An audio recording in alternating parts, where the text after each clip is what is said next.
할렐루야, 사랑 축복합니다. 2021년 4월 16일 금요일 새벽기도 오신 여러분들을 주님의 이름으로 사랑하고 축복합니다. 기도하고 하나님께 새벽 시간 구별해서 드렸으면 좋겠습니다. 기도하겠습니다. 나의 영혼이 잠잠히 하나님만 바라며 나의 구원이 그에게서 나오는도다. 아멘. 하나님, 이 새벽 시간 잠잠히 하나님만 구합니다. 하나님의 손의 능력이 아니라 하나님 얼굴을 구합니다. 하나님께서 우리의 기도를 들어주심을 구하는 것이 아니라 하나님 존재 자체를 구합니다. 우리에게 보여주시고 우리가 하나님의 음성을 들을 수 있도록 하시고 더욱더 하나님의 마음을 깨달아 나가는 귀한 새벽 시간 되게 도와 주시옵소서. 감사드리며 거룩하신 예수님의 이름으로 간절히 기도합니다. 아멘. 할렐루야, 사랑 축복합니다. 새벽 기도 오신 여러분들을 사랑 축복하고요. 새벽을 깨우신 여러분들에게 하나님의 은혜와 은총이 더하시기를 주님의 이름으로 간절히 축원합니다. 오늘은요, 누가복음 6장 14절부터 7장 7절 말씀 갖고 여러분과 함께 은혜를 나누고자 하는데, 특별히 출애굽기 7장 1절에서 6절 말씀을 갖고 우리 말씀을 나누도록 하겠습니다.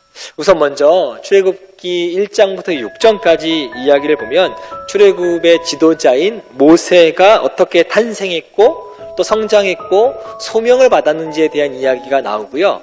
7장부터는 그리고 12장까지는 모세가 애고방 바로와 대결하는 아주 재미있는 흥미진진한 대결 이야기가 나옵니다.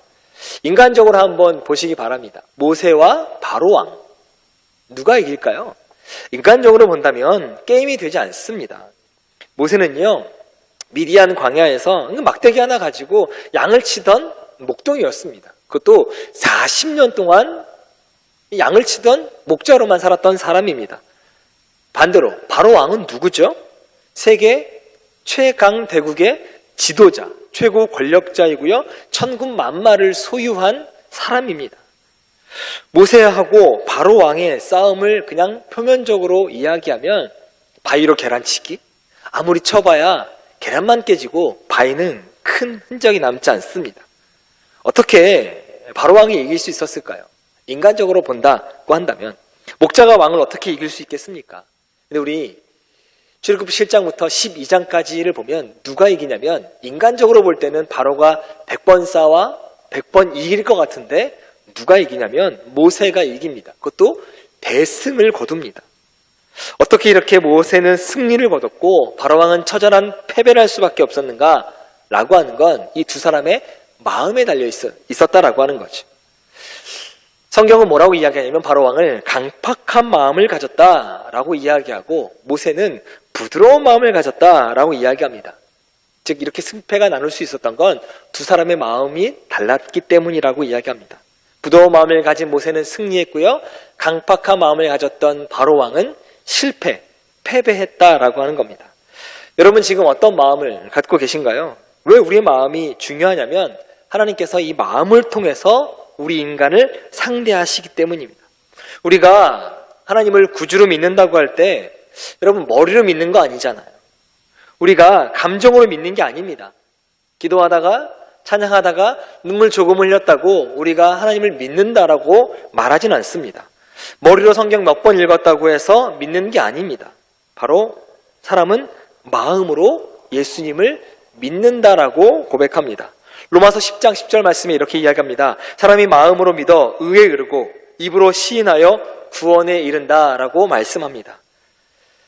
고로 믿음의 자리는 지성도 아니고요, 이성도 아니고 감성도 아니고 의지도 아닙니다. 바로 마음. 이 마음으로 하나님을 믿는 것입니다. 하나님은 마음을 통해서 우리를 상대하시기 때문이죠. 오늘 우리 성도 중에서 어떤 분은 상한 마음 가지고 계실 거예요. 내가 인생에 처절하게 실패하고 여러 가지 어려움과 난관을 겪고 내 마음이 상했다라고 하시는 분들도 계실 겁니다. 우리 인간의 마음도 상한 마음도 있습니다. 여러분, 그러나 상한 마음은 위로하시는 하나님이 있으십니다. 마태복음 12장 20절 말씀에 상한 갈대를 꺾지 아니하며 꺼져가는 심지를 끄지 아니하시기를 심판하여 이를 때까지 하리라 라고 말씀하십니다. 하나님은 상한 갈대를 꺾지 않으십니다. 오늘 여러분 마음이 상하셨다면 성령의 위로함 받으시기를 주님의 이름으로 간절히 축원합니다.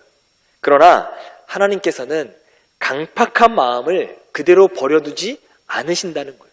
내버려두지 않으신다는 거죠. 상한 마음은 위로하시지만 강팍한 마음은 그대로 두지 않으신다는 겁니다. 강팍한 마음은 하나님이 심판하셔요. 강팍한 마음이라고 하는 건 어떤 마음일까요? 이걸 조금 더 풀어서 이야기하면 굳어진 마음입니다. 완전히 말라서 수분이 하나도 없는 완악하고 완고한 마음, 고집센 마음. 여러분, 이걸 강팍한 마음이라고 볼 수 있습니다. 인간의 장기 중에 굳어지면 쓸 수 없는 장기가 있습니다. 뭐냐면 간이에요. 간이 굳어지면 다시 회복할 수 없다라고 이야기합니다.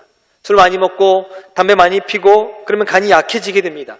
사람이 또 너무 많이 먹고 운동하지 않으면 배가 나와요. 그럼 간에 기름기가 끼게 됩니다. 그게 뭐예요? 지방간입니다. 이 지방간이 나중에 간경화가 되고요. 간경화 상태가 오래되면 간암이 되고, 그래서 간이 정말 딱딱하게 굳어지면 간의 역할을 감당하지 못하기 때문에, 간이 자신의 역할을 수행하지 못하기 때문에 죽음에 이르게 됩니다. 강팍한 마음이라고 하는 건 바로 이런 것 같아요. 마음의 경화라고 볼 수 있습니다. 마음이 굳어버려서 하나님과 교통도 안 합니다. 단절되어져 있습니다. 지금 내 마음이 강팍한 마음인가 아닌가 하는 것을 진단한다고 할 때 우리가 알 수 있는 강팍한 마음의 증세가 있다라고 하는 거죠. 3절 4절 보세요. 내가 바로의 마음을 강팍케 하고 나의 표징과 나의 이적을 애굽 땅에 많이 행하리라마는 바로가 너희를 듣지 아니할 터인즉 내가 내 손을 애굽에 더하여 여러 재앙을 내리고 라고 말씀합니다. 어떻게 해요? 마음이 강팍하면 하나님의 말씀을 듣지 않게 됩니다. 기적도 보여주시고요. 표징도 보여주시고요. 살아계신 증거도 많이 보여주십니다. 이걸 다 믿어요. 근데 뭘 듣지 않아요? 하나님의 말씀을 듣지 않습니다. 강팍한 마음이라고 하는 거죠.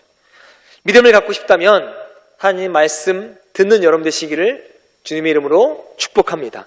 로마서 10장 17절 말씀에 믿음은 들음에서 나며 들음은 그리스도의 말씀으로 말미암았다라고 말씀하거든요. 그러므로 믿음을 가지려면 여러분 자꾸 말씀을 들어야 됩니다. 그런데 강팍한 마음을 가지면 말씀을 들으려고도 안 하기 때문에 이 마음에 믿음이 생기기 어렵습니다. 믿음이 생기지 않으니 하나님 말씀에 순종하기가 어려워집니다. 듣지 못하니 믿음이 생기지 못해요. 믿음이 생기지 못하니 순종하지 못하니 이 악순환을 강팍한 마음이라고 성경이 말씀하고 있는 거죠. 출애굽기 5장 2절 말씀에 바로가 가로되 너 여호와가 누구간데 내가 그 말을 듣고 이스라엘을 보내겠느냐? 나는 여호와를 알지 못하니 이스라엘도 보내지 아니한다 라고 말합니다. 바로 왕이 처음부터 하나님 말씀에 닫힌 마음으로 하나님을 대합니다. 강팍한 마음을 가지고 있습니다. 모세와 아론이 출애굽기 5장과 10장 사이에 몇 번이나 하나님 말씀을 이야기하냐면 7번 이야기합니다. 그 7번이나 이야기하는데 한 번도 바로 왕은 하나님 말씀을 듣지 않습니다. 내 백성을 가게 하라, 이것이 하나님의 말씀이다 라고 7번이나 이야기함에도 불구하고 그 말씀을 듣지 않고요, 그러니 믿음이 생기지 않고요, 그러니 순종할 수 없는 강팍한 마음을 가집니다. 이 강팍한 마음을 가진 자의 결과가 있습니다. 바로 재앙이 닥친다는 거죠. 하나님 말씀을 듣지 않는 바로 왕에게 이 10가지의 재앙이 임하게 됩니다. 강팍한 마음이 재앙을 초래하게 됩니다. 누가 이기냐면 강팍한 마음을 이기는 게 아니고요, 부드러운 마음이 하나님의 마음이 되는 줄 믿습니다. 이 강팍한 마음이 바로왕의 부드러운 마음이 강팍한 바로왕의 마음을 이기는 줄 믿습니다. 강팍한 마음이 강한 게 아닙니다. 승리하는 게 아닙니다. 부드러운 것이 강한 것입니다. 부드러운 마음이 믿음의 마음이고요, 그 믿음의 마음이 말씀을 듣게 되고 말씀을 들은 마음이 순종하게 되어지니 형통한 삶을 살아가게 되는 줄, 승리의 삶을 살아가게 되는 줄 믿습니다. 사랑하는 약대 성도님들도 하나님을 향한 강팍한 마음을 버리시고 예수 그리스도를 구주로 믿으시고 살아계신 하나님을 평생토록 섬기게 된다라고 하는 부드러운 마음, 믿음의 마음, 순종의 마음을 갖는 여러분 되시기를 주님의 이름으로 축복합니다. 그래서 모세가 승리했듯이, 모세가 하나님과 동행했듯이, 모세가 하나님을 받듯이 우리 성도님들도 승리하고 형통하고 하나님을 만나는, 하나님과 동행하는 부드러운 마음을 가진, 말씀을 듣겠노라고 하는 마음을 가진 여러분 되시기를 주님의 이름으로 간절히 축원합니다. 아멘. 기도하겠습니다. 사랑과 은혜가 많으신 하나님, 우리가 말씀이 아니곤 내 삶이 변할 수 없습니다. 말씀을 읽고, 말씀을 듣고, 말씀을 묵상하며 말씀 안에 모든 걸 다 계시해 놓으신 하나님을 깊이 만나는 사랑하는 약대 모든 성도님들 되게 도와 주시옵소서. 모세가 하나님 마음으로 승리했듯이, 부드러운 마음으로 승리를 쟁취했듯이, 하나님과 동행했듯이, 형통한 삶을 살았듯이, 하나님 우리도 부드러운 마음으로, 또 순종하는 마음으로, 믿음의 마음으로 승리하고 형통한 삶을 살아가는 약대의 모든 성도님들 되게 도와 주시옵소서. 오늘도 함께 하시기를 간절히 소원하며 거룩하신 예수님의 이름으로 간절히 기도합니다. 아멘. 네, 지금부터 우리 출애굽기 6장 14절부터 7장 7절 안으로 들어가셔서 하나님을 깊이 경험하시는 여러분 되시길 바랍니다. 그들의 조상을 따라 집에 오르는 이러하니라. 이스라엘의 장자 루벤의 아들은 한옥과 발루와 헤스론과 갈미니, 이들은 루벤의 족장이요. 시므온의 아들들은 여무엘과 야민과 오핫과 야긴과 소할과 가나안 여인의 아들 사울이니, 이들은 시므온의 가족이요. 레위의 아들들의 이름은 그들의 족보대로 이러하니 게르손과 고핫과 무라리요. 레위의 나이는 137세였으며 게르손의 아들들은 그들의 가족대로 림니와 시므이요. 고앗의 아들들은 아므람과 이스할과 헤브론과 우시엘이요. 고앗의 나이는 133세였으며 무라리의 아들들은 마흘리와 무시니, 이들은 그들의 족보대로 레위의 족장이요. 아므람은 그들의 아버지의 누이 요게벳을 아내로 맞이하였고 그는 아론과 모세를 낳았으며, 아므람의 나이는 137세였으며 이스할의 아들들은 고라와 네벡과 시그리요. 우시엘의 아들들은 미사엘과 엘사반과 시드리요.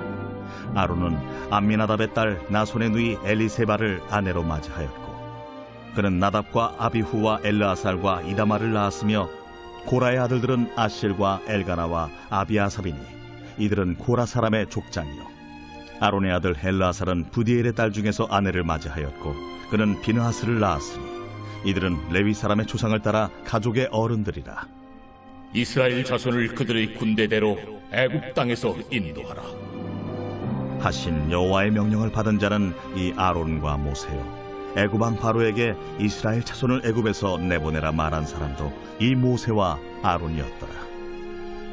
여호와께서 애굽 땅에서 모세에게 말씀하시던 날에 여호와께서 모세에게 말씀하여 이르시되, 나는 여호와라. 내가 내게 이르는 바를 너는 애굽 왕 바로에게 다 말하라. 나는 입이 둔한 자이오니 바로가 어찌 나의 말을 들으리까?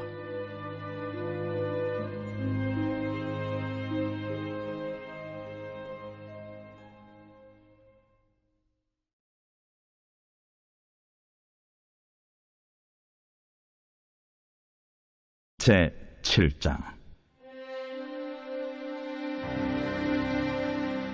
여호와께서 모세에게 이르시되, 볼지어다, 내가 너를 바로에게 신같이 되게 하였은즉 네 형 아론은 네 대언자가 되리니, 내가 네게 명령한 말을 너는 네 형 아론에게 말하고 그는 바로에게 말하여 그에게 이스라엘 자손을 그 땅에서 내보내게 할지니라. 내가 바로의 마음을 완악하게 하고 내 표징과 내 이적을 애굽 땅에서 많이 행할 것이나, 바로가 너희의 말을 듣지 아니할 터인즉 내가 내 손을 애굽에 뻗쳐 여러 큰 심판을 내리고 내 군대 내 백성 이스라엘 자손을 그 땅에서 인도하여 낼지라.